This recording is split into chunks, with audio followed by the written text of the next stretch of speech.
محمد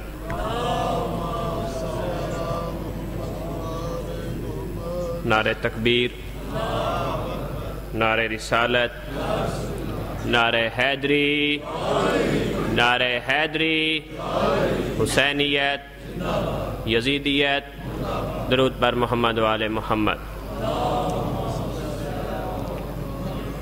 مجلس کی قبولیت کے لیے ایک بار پھر درود کی ضامت کیجیے۔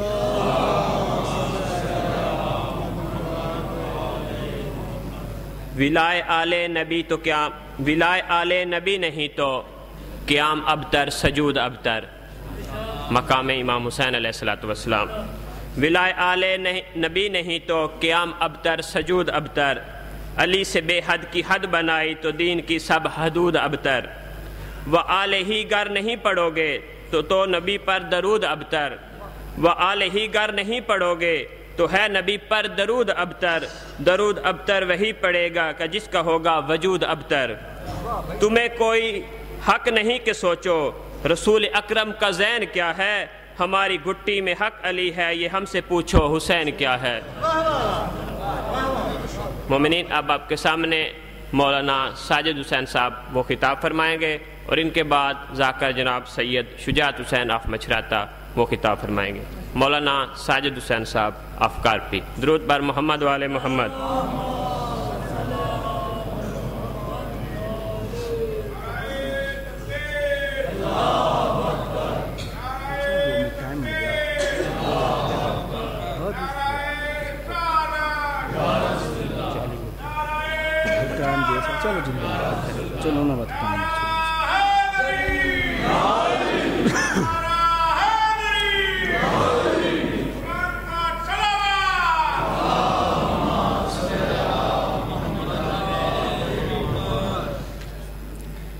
اعوذ باللہ السمیع العلیم من الشیطان الرجیم، بسم اللہ الرحمن الرحیم۔ الحمد للہ الذی لم یتخذ ولدا ولم یکن لہ شریک فی الملک ولم یکن لہ ولی من الذل وکبرہ تکبیرا۔ صلوات۔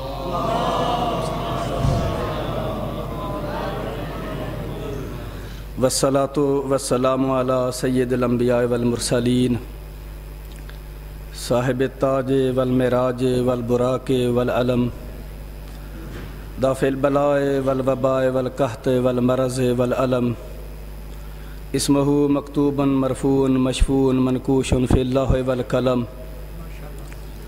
جسمہ مقدس معطر مطہر منور فی البیت والحرم، شمس الضحیٰ بدر الدجیٰ نور الہدیٰ کافی الورا صادر العلا،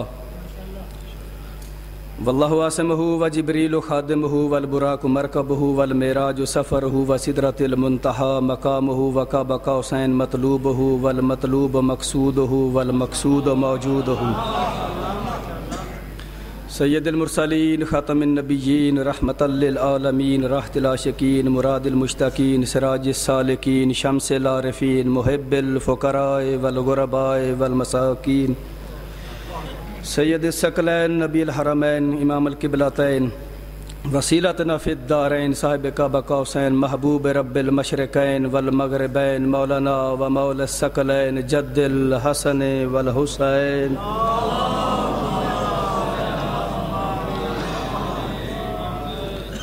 الذی من کان نبیا وآدم بین الماء والطین الفیض سرمد والاصول المسدد المصطفى الامجد المحمود الاحمد حبیب الہ العالمین ابی القاسم محمد۔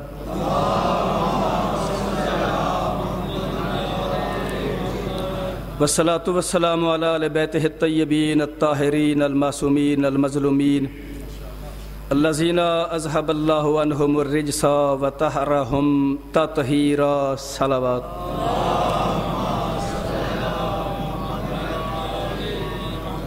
اما بعد فقد قال اللہ تبارک و تعالی فی کلام المجید و فرقان الحمید و اصدق الصادقین و قولہ الحق۔ بسم اللہ الرحمن الرحیم۔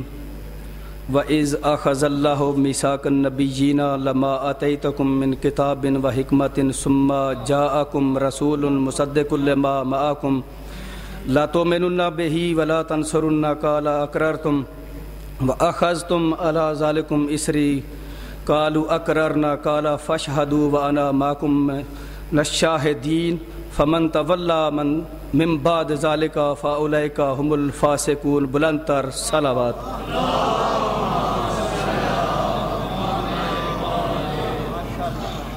برادر سید گلزار حسین صاحب نے پوری کوشش کی ہے معراج سنا کر کہ آپ کی معراج ہو جائے. میں آپ سے یہ گزارش نہیں کروں گا کہ آپ اس سکوت کو توڑیں جو ان کی گفتگو کے دوران آپ نے قائم رکھنے کی کوشش کی ہے. بے شک آپ خاموشی سے سنیں. آپ کی لب کشائی کے لیے گزارش نہیں کروں گا. نعرہ تکبیر، نعرہ تکبیر، نعرہ رسالت، نعرہ رسالت، نعرہ حیدری، نعرہ حیدری، حسینیت، حسینیت، یزیدیت، یزیدیت، صلوات.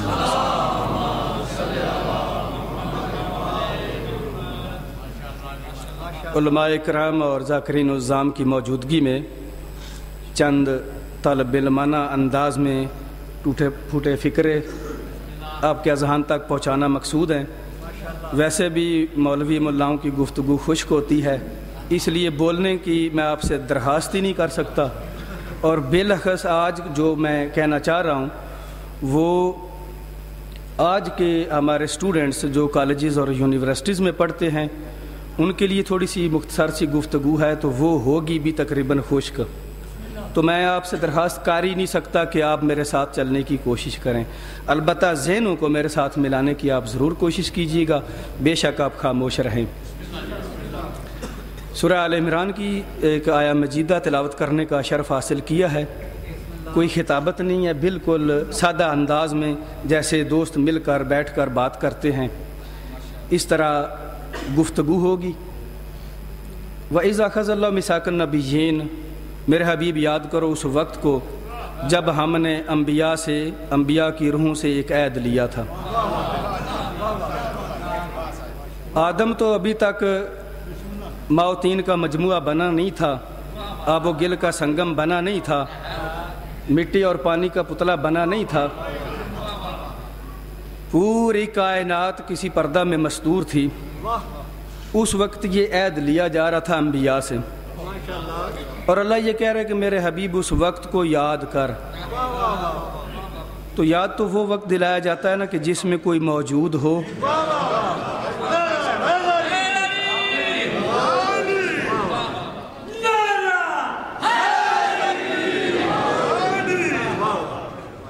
تمام انبیاء سے ہم نے ایک عہد لیا، ایک میثاق لیا کہ تمہارے بعد میرا ایک رسول آئے گا. تمہارے بعد آئے گا، پیدا ہوگا نہیں، آئے گا. آئے گا تمہارے بعد. تم نے کیا کرنا ہے کہ اس پر ضرور ایمان بھی لانا ہے اور ضرور اس کی مدد بھی کرنی ہے. کیا تم اس پر اقرار کرتے ہو؟ یہ جو میں تمہارے اوپر بھاری ذمہ داری ڈال رہا ہوں اس کو قبول کرتے ہو؟ سب نے کہا کہ ہم ایمان بھی لائیں گے اور مدد بھی کریں گے. اللہ نے کہا کہ میں تمہارے ساتھ اس بات پر گواہ ہوں، تم بھی گواہ رہنا. اب جو آخری جملہ ہے نا وہ یہ ہے کہ اگر کوئی ایمان نہ لائے یا ایمان لائے اور مدد نہ کرے تو وہ فاسق ہو جائے گا. خطاب ہے انبیاء کی ارواح سے کہ وہ فاسق ہو جائے گا. یا اللہ جب تو ان کو نبوتیں دے رہا ہے، میری اور آپ کی اگر بات ہوتی تو یہ اندازہ لگایا جا سکتا ہے، ہو سکتا ہے یہ ایمان لائیں مدد نہ کریں تو یہ فاسق ہو جائیں گے. جن کو تو نبوتیں، کتابیں، شریعتیں، رسالتیں دے کر بھیج رہا ہے کیا وہ بھی اس عہد سے پھر سکتے ہیں؟ بات سمجھانا مقصد ہے کہ اگر میں اور آپ ہم میں سے کوئی اس زمانے کا خاکی انسان ایمان تو نہ لائے، ایمان لے آئے پھر مدد نہ کرے، دونوں صورتوں میں یا ایمان نہ لائے یا ایمان لا کر مدد نہ کرے، وہ تو فاسق ہو جائے گا. یا اللہ انبیاء بھی فاسق بن جائیں گے، لیکن اگر رسول کے زمانے میں ایمان کا دعویٰ کرنے کے باوجود جب مدد کا وقت آئے اور رسول کو چھوڑ کر الگ ہو جائیں،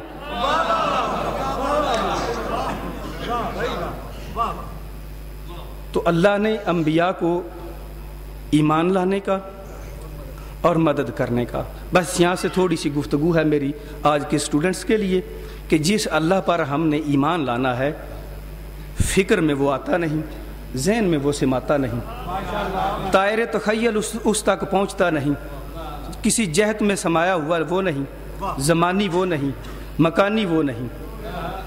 جب آج کے اسٹوڈنٹس کو جو کالج میں یونیورسٹی میں فزکس اور کیمسٹری اور میتھمیٹکس پڑھتا ہے شاہ صاحب، جب اس کو کہا جاتا ہے کہ ایسے خدا پر ایمان لاؤ جس کو آنکھیں دیکھ نہیں سکتی، کان جس کو سن نہیں سکتے، وہ کسی مکان میں گھرا ہوا نہیں، وہ زمانی نہیں ہے، وہ مکانی نہیں ہے، دائرے تخیل اس تک پہنچ نہیں سکتا، اس پر ایمان لاؤ. تو اسٹوڈنٹس یہ اعتراض کرتا ہے، جس طرح وہ پروفیسر پر ہر چیز میں ہاؤ، وین، کب، کیسے، کیوں کے کویسچن کرتا ہے، وہ اس پر بھی پوچھتا ہے کہ جو دیکھنے میں نہیں آتا، جو سننے میں نہیں آتا، جو کسی جگہ میں ہے نہیں، اس پر ایمان کیوں لائیں؟ وہ ہے تو کہاں ہے؟ اگر ہے تو سامنے کیوں نہیں آتا؟ یہ اس کا کویسچن ہے. چونکہ وہ نظر نہیں آتا، ہم اس پر ایمان کیوں لائیں؟ اللہ پر ایمان اور اس کے رسول پر ایمان کی بات ہے. تو اسٹوڈنٹس کے لیے میں یہ عرض کروں کہ جب انہوں نے فزکس اور کیمسٹری پڑھی تو انہوں نے یہ مفروضہ پیش کیا کہ جیسا کہ ہم نے سائنس کے اندر پڑھا ہے کہ چند ایٹم ملتے ہیں اور ان کے مالیکیول بنتے ہیں اور کوئی چیز مارز وجود میں آ جاتی ہے. سادہ سی مثال ہے، 2 ایٹم ہائیڈروجن کے، بالکل آسان سی مثال، ایک ایٹم آکسیجن کا آپس میں ملا تو پانی کا ایک مالیکیول بن گیا H2O. اسی طرح کائنات میں ایٹم آپس میں ملتے گئے اور چیزیں مارز وجود میں آتی گئی، اور یہ اتنی بڑی کائنات حادثاتی طور پر وجود میں آ گئی. ایٹم ملتے گئے، یہ کائنات حادثاتی طور پر. اب کسی خدا کو ماننے کی ضرورت کیا ہے کہ کوئی خالق ہے اس کائنات کا؟ سائنس تو یہ بتلاتی ہے کہ ایٹم آپس میں ملتے ہیں تو چیزیں بن جاتی ہیں. تو بھائی پہلی گزارش تو یہ ہے عام سطحی ذہن کے لیے کہ یہ جو کائنات ہے حادثاتی طور پر مارز وجود میں نہیں آئی. کیوں؟ حادثے کی تعریف کیا ہے؟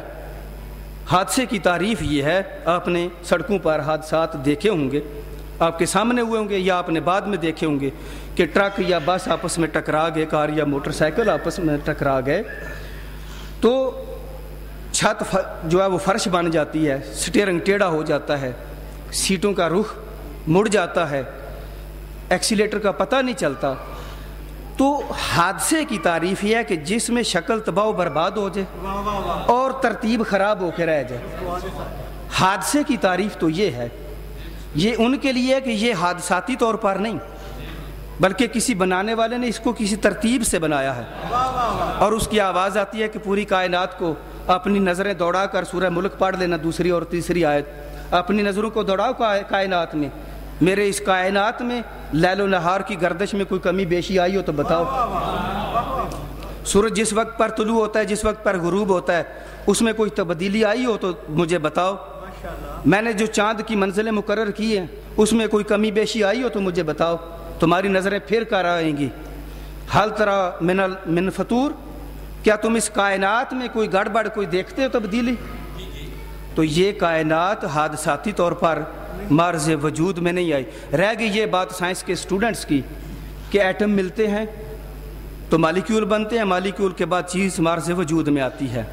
تو میں ان طلباء سے، کیونکہ میں نے بھی الحمدللہ آج سے 19 برس پہلے پاکستان میں FSC تک سائنس پڑھائی ہے، یہ اللہ کا کرم ہے.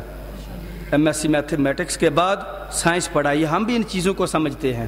میٹرک اور سائنس FSC تک میں نے بھی پڑھایا ہے کہ بھائی جب 2 ایٹم ملتے ہیں، اب آپ کی توجہ چاہوں گا جو سٹوڈنٹس پڑھ چکے ہیں کالجز میں، ایٹم کی 3-4 چیزیں مخصوص ہیں. ایک درمیان میں نیوکلس ہے، اس کے اندر پروٹون اور نیوٹران ہیں، اور باہر مدار ہیں جس میں الیکٹران گردش کرتے ہیں. اس وقت تک کوئی مالیکیول بن نہیں سکتا جب تک 2 ایٹم قریب آئیں اور وہ جو الیکٹران ہیں مداروں میں وہ آپس میں شیئر نہ کریں. اور الیکٹران کی یہ تعریف ہے کہ وہ ہمیشہ